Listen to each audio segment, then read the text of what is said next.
कल्पना करा, तुम्ही एका खोलीत बंद आहात. बाहेर जायचा काहीच मार्ग नाहीये आणि तुमच्या समोर उभा आहे तो माणूस ज्यानं तुमचं अपहरण केलंय. सुरुवातीला भीती, घाबरटपणा, रडारड सगळं नैसर्गिक. पण मग हळूहळू काहीतरी बदलायला लागतं. तोच अपहरण करता तुम्हाला पाणी देतो, जेवण देतो, कधी हलकसं बोलतो आणि तुमच्या मनात विचार येतो, अरे हा तर एवढा वाईट नाहीये कदाचित. आणि इथून सुरू होतो एक विचित्र मानसिक खेळ ज्याला म्हणतात स्टॉकहोम सिंड्रोम. ही अशी अवस्था आहे जिथं पीडित व्यक्तीलाच आपल्याला त्रास देणाऱ्याबद्दल सहानुभूती, ओढ किंवा कधी कधी प्रेमही वाटायला लागतं. म्हणजे ज्याच्यापासून वाचायचं आहे त्याच्याशीच भावनिक कनेक्शन तयार होतं. आणि अजून धक्कादायक गोष्ट म्हणजे कधी कधी ही व्यक्ती पोलिसांनाच किंवा स्वतःला वाचवायला आलेल्या लोकांनाच शत्रू समजायला लागते. आता तुम्ही विचार करत असाल, हे कसं शक्य? तर उत्तर आहे मेंदूची सर्व्हायव्हल ट्रिक.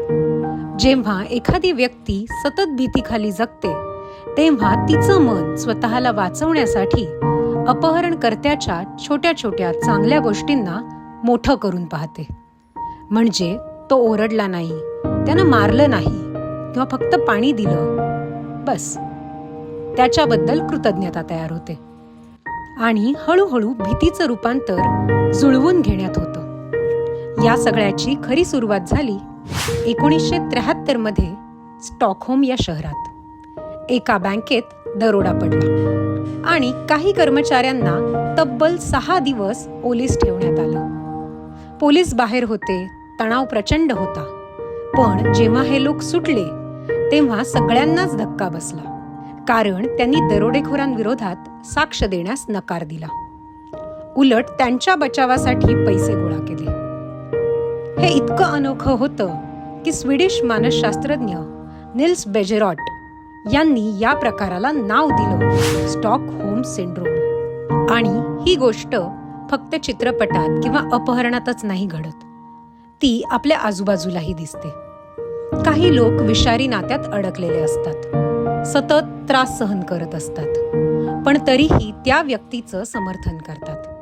काही वेळा ऑफिसमध्ये शोषण होतं, तरी कर्मचारी बॉसचं तासनतास कौतुक करत राहतो, कारण मन हळूहळू त्या परिस्थितीशी जुळवून घेतं आणि त्यालाच नॉर्मल मानायला लागतं.